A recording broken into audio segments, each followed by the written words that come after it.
Alhamdulillahi rabbil alamin, wa bihi nasta'inu ala umurid dunya waddin. Ashhadu an la ilaha illallah wa ashhadu anna Muhammadan abduhu wa rasuluh. Allahumma salli ala sayyidina Muhammad wa ala alihi wa sahbihi ajma'in. Amma ba'd, faqad qala Allah subhanahu wa ta'ala fi kitabil karim wa huwa asdaqul qailin. A'udzu billahi minasyaitonir rajim. Bismillahirrahmanirrahim. Ya ayyuhalladzina amanu taqullaha haqqa tuqatih wa la tamutunna illa wa antum muslimun. Wahai orang-orang yang beriman, bertakwalah kalian kepada Allah dengan sebenar-benarnya takwa, dan janganlah kalian mati kecuali dalam keadaan beragama Islam. Wa qala idzan bismillahirrahmanirrahim. Ya ayyuhalladzina amanu dukhulu fis silmi kaffatan wala tattabi'u khutuwatis syaitan innahu lakum adu mubin. Wahai orang-orang yang beriman, masuklah engkau ke dalam Islam secara sempurna, dan janganlah engkau ikuti langkah-langkah setan, karena sesungguhnya setan itu musuh yang nyata bagi kalian. Wa qala idzan bismillahirrahmanirrahim. Innallaha wa malaikatahu yusalluna 'alan nabi. Ya ayyuhalladzina amanu sallu 'alaihi wa sallimu taslima. Sesungguhnya Allah dan para malaikatnya bersalawat kepada Rasulullah Muhammad sallallahu alaihi wasallam, maka wahai orang-orang yang beriman, bersalawatlah kalian kepada Rasulullah dengan sebaik-baik salawat. Sadaqallahul azim, maha benar Allah dengan segala firman-Nya.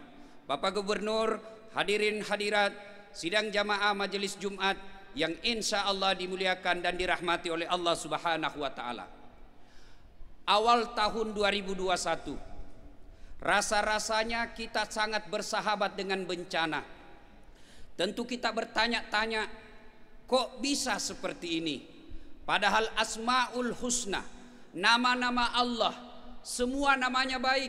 Maha Rahman, Maha Rahim, Maha Pengasih, Maha Penyayang, Maha Penolong, Maha Pemaaf, Maha Pemberi, Maha Kaya, Maha Pemberi. Bagus semua namanya. Kok kelihatannya belum selesai duka Sriwijaya, kita diberitakan lagi, dihadirkan lagi di depan kita gempa bumi di Sulawesi Barat. Kita masih sibuk mengurus Sulawesi Barat, menyusul Jawa Barat. Jawa Barat masih berduka, kemudian datang lagi ke Sulawesi Utara. Bertanya-tanya kita, Allah Maha Pengasih, kok seperti ini? Ketahuilah saudara-saudara sekalian, bencana alam itu tidak turun semerta begitu saja. Bencana alam itu tidak datang begitu saja, tetapi menurut Al-Quran, bencana alam itu datang karena diundang. Bahasa Bugisna mu'obbi'i, kamu datang, undang itu bencana sehingga datang. Apa sebab datangnya bencana alam? Menurut surah Al-Imran ayat 112, di situ dijelaskan ada 4 penyebab datangnya musibah di muka bumi ini. Jadi bencana alam ini penyebabnya ada 4. Saya tidak membahasnya menurut ilmu geologi, tidak membahasnya menurut ilmu bencana teknologi dan lain sebagainya, tapi saya melihat tinjauannya menurut Al-Quran. Yang pertama menurut Al-Quran, bencana alam itu penyebabnya yang pertama, yakfuruna bi ayatillah, mereka kufur terhadap ayat-ayat Allah. Apa yang dimaksud kufur? Kufur itu artinya ingkar terhadap ayat Allah. Ayat Allah ada 2. Yang pertama ayat yang tercipta, yang kedua ayat yang tertulis. Ayat yang tertulis itu yaitu Al-Quranul Karim. Kita baca Al-Quran, tapi ajarannya kita injak-injak. Setiap Jumat kita dengar, bahkan kita hafal, wa'tasimu bihablillahi jami'an wa la tafarraqu. Berpegang teguhlah engkau kepada tali persaudaraan agama Allah, dan janganlah engkau bercerai-berai. Itu kita hafal, itu kita tahu. Bermusuhan itu tidak baik. Dideklarasikan Pancasila, sila ketiga persatuan Indonesia, tapi apa prakteknya dalam kehidupan sehari-hari? Cebong kampret sampai sekarang masih baku serang. Selesai mi pilpres masih juga tidak mau lepas cebong kampret. Selesai mi pilwali, selesai mi pilkada, selesai pilcaleg, kita masih baku musuh. Kita baca Al-Quran tapi ajarannya kita injak-injak. Kita hafal dan kita dengung-dengungkan. Wa ahallallahu bai'a wa harramar riba. Allah halalkan jual beli tapi Allah haramkan riba. Tapi apa yang kita praktek? Hampir hidup kita tidak pernah lepas dari kehidupan riba. Dan Bapak tahu yang namanya kehidupan riba. Dosa riba itu kata Nabi paling kecil dosanya sama kau perkosa ibu kandungmu. Mana itu riba? Yang paling kita kenal mapi mana duit. Rentenir. Datang tetangga tak pinjam duit karena dia kena musibah, pinjam ke kodong wanta 1 juta. Oke, kau pinjam 1 juta kasih kembali 1,5 juta. Itu semua kita tahu tapi kita pura-pura tidak mengimaninya. Yang kedua penyebabnya kata Allah, setelah kufur terhadap ayat-ayat Allah, yaqtuluna bi anbiya'i ghair haq. Mereka membunuh nabi secara tidak benar. Nah, Nabi bilang saya mahasiswaku, nanda ada mi nabi sekarang Ustaz? Bagaimana caranya mau membunuh nabi? Betul fisiknya nabi kita tidak bunuh, tapi apanya yang kita bunuh? Satu, al ulama'u warisatul anbiya. Pewaris para nabi adalah ulama. Lalu bagaimana perlakuan kita kepada ulama? Jangan lagi diseret-seret politik, tidak ada urusan dengan politik ini. Kenyataan kita lihat, lebih kita hormati itu artis daripada ulama. Coba maki, kalau artis kita undang, batena kipakalabbi. Begitu penghafal Quran kita undang, apa? Ojek kita kiringangi. Kalau artis datang ke rumah kita, kita muliakan. Begitu ulama kita undang datang mendoakan kita setengah jam, kadangkala kita tidak muliakan. Yang kedua yang dimaksud membunuh Nabi secara tidak hak, sunnah-sunnahnya kita injak-injak. Orang pelihara jenggot dianggap radikal. Orang yang melihara sunnah dengan jingkrang kakinya dianggap teroris. Orang yang pakai cadar kita anggap itu radikal. Orang yang kelihatan pahanya kita bilang modern. Nilai-nilai sudah terbalik-balik. Ajaran-ajaran Nabi kita injak-injak, maka tunggu azab Allah pasti akan datang. Yang ketiga kata Allah menurut Al-Quran, penyebab datangnya musibah di muka bumi ini, dzalika bima adzau. Mereka zalim secara terang-terangan. Mereka zalim secara nyata. Coba lihat yang namanya salim secara terang-terangan. Carikan saya di Indonesia pilkada, pilwali, pilcaleg yang tidak ada sogok menyogok. Dan ketika kita kasih tahu jangan kau sogok, jangan kau menyogok, kita larang pejabat kita korupsi, kita larang pejabat kita mengambil uang negara, tapi kita tunggu sogokannya. Bahkan kita tulis siap menerima serangan fajar. Kita janji orang, siap pak, sepupu ki, 5 suhara di rumahku, aman mi pak, ndak ada masalah, ndak perlu duit pak, kita bersepupu. Begitu datang serangan fajar 200.000, kita lupa janji. Dan orang seperti itu nyata sebagai orang munafik. Innal munafiqina fi dzarkil asfali minan nar. Sesungguhnya orang munafik itu keraknya neraka nanti ku tempati.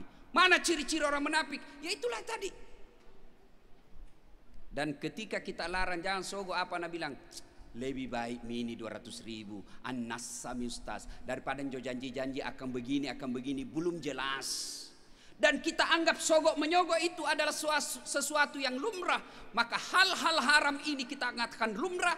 Itulah yang disebut mereka berbuat zalim secara terang-terangan. Yang ketiga, yang keempat, menurut Al-Quran, wa kanu yaqtadun, mereka telah melampaui batas. Bahasa Bugisnya tak lewat-lewat mako. Kementerian diamanahi oleh negara sebagai menteri sosial, ngurus kau ini masa negara yang lagi bermasalah dengan wabah, ini dikasih kau APBN, urus ini wabah, selesaikan ini korban bencana, malah dia pakai korup, malah dia curi itu uang negara untuk kepentingan partai dan dirinya sendiri. Itu ngomong kok. Disuruh ngurus laut malah jadi bajak laut, disuruh ngurus hutang malah membabat hutang, disuruh fakir miskin malah dia habis itu fakir miskin. Coba lihat Pak, Abdullah bin Umar maaf, Umar bin Khattab dilantik hari ini. Malam dia pesta air mata. Dia mengadu kepada Allah, ya Allah, saya tidak mampu memikul ini, tapi rakyatku menunjukku, maka berikan saya kemampuan, kekuatan untuk mewujudkan masyarakat yang adil dan makmur. Besok selesai dilantik, datang semua kontraktor. Begitu itu pejabat kalau sudah dilantik, datang semua itu pencari muka. Batu ngasih nih, kepala dinas, apa ngasih, ada semua. Ada yang bawa pisang, ada yang bawa cincin, ada yang bawa kunci motor. Begitu juga dengan Umar bin Khattab. Nah, panggil istrinya, sini kok. Iya Pak, kau suka itu cincin? Ya. Kau suka itu berlian? Ya. Kau suka itu jamrut? Ya. Jual, kasih masuk baitul mal. Kalau kau lebih suka dan kau menikmati, kuceraikan kau.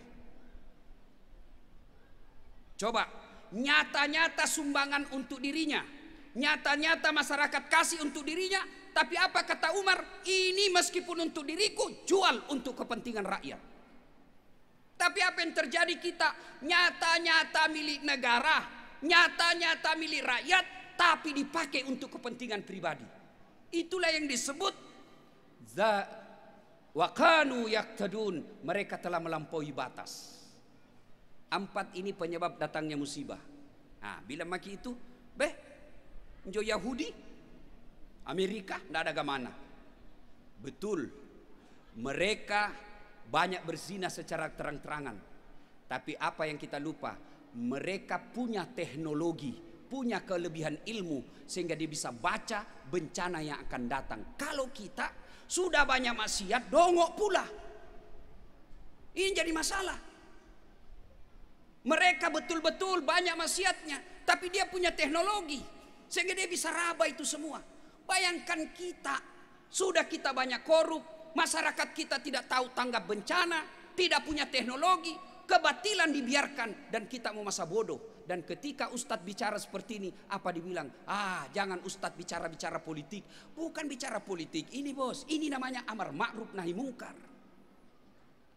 Nah, ibu bapak, saudara-saudara sekalian, Provinsi Sulawesi Selatan, bersyukur Ki. Alhamdulillah, Allah masih sayang Ki.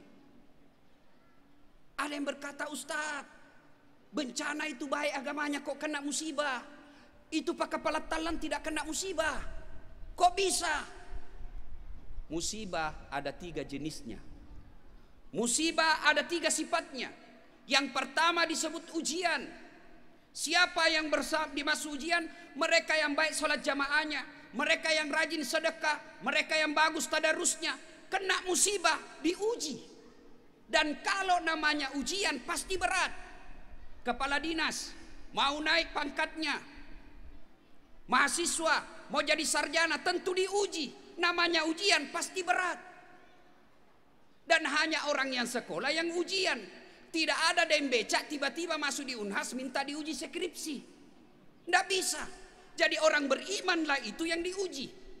Yang kedua, musibah berupa teguran. Siapa yang ditegur? Mereka yang 50-50. Mereka yang rajin sedekah tapi juga rajin mencuri. Mereka yang rajin zikir tapi mereka juga rajin menyebarkan hoax dan fitnah. 50-50. Dosa sama dengan dosanya dengan kebaikan. Tugur, kembali kau ke jalan yang lurus. Yang ketiga disebut hukuman. Siapa hukuman? Mereka yang pembuat durjana, mereka yang tidak taat beribadah, mereka yang rajin maksiat. Ditegur, dihukum kau. Kasih bencana supaya kembali kau menjadi orang baik. Hanya saya biasa ketawa, tidak pernah sholat, suka tipu, suka bohong, munafik. Tiba-tiba kena bencana, longsor, hancur rumahnya. Dia datang dan telepon, "Enggak Ustadz, kena kah ini musibah Ustadz? Dicoba kah ini Ustadz?" Dalam hatiku, bukan kau dicoba bos, dicalla kau. Mari kita koreksi, mari kita introspeksi diri. Apakah musibah ini berupa ujian, teguran, ataupun hukuman? Semua kembali kepada kita. Alhamdulillah, meskipun ada gempa, ada longsor, ada letusan gunung Merapi, tapi Nabi lagi memberikan berita gembira. Seluruh perkara umatku ini baik, semua urusan umatku ini baik. Kata sahabat, kenapa bisa ya Rasul? Kau kena bencana, nak kena kau wabah, nak kena kau covid, Kalau kau bersabar, maka bencana itu akan menghapuskan dosa-dosamu. Musibah itu akan menggugurkan dosa-dosamu. Kalau kau kena penyakit, kau kena gempa, kau kena musibah, lalu kau mengucapkan alladzi iza asabatu musibah qalu inna lillahi wa inna ilaihi rajiun, maka musibahmu itu menggugurkan dosa-dosamu. Alhamdulillah Sulawesi Selatan tidak ada bencana. Alhamdulillah Covid bisa kita kendalikan. Maka kalau dia bebas dari wabah, dia bebas dari bencana dan dia bersyukur, maka sesungguhnya syukurnya itu menjadi pahala buat kita. Nah, kita sekarang Sulawesi Selatan tidak kena gempa.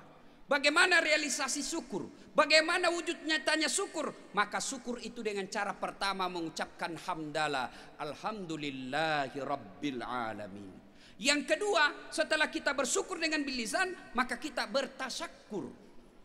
Lalu bertafakkur. Apa itu tafakkur? Evaluasi diri. Timbang-timbang, alhamdulillah, ten aja kita enggak pakai bencana. Mari kita bantu saudara kita orang Mandar yang ada di Sulawesi Barat. Mari bersedekah. Itulah wujud kesyukuran kita. Membantu orang yang kena musibah. Sidang Jumat yang saya muliakan, pada akhirnya musibah apabila menimpa orang beriman akan menjadi pelajaran buat mereka dan meningkatkan keimanannya.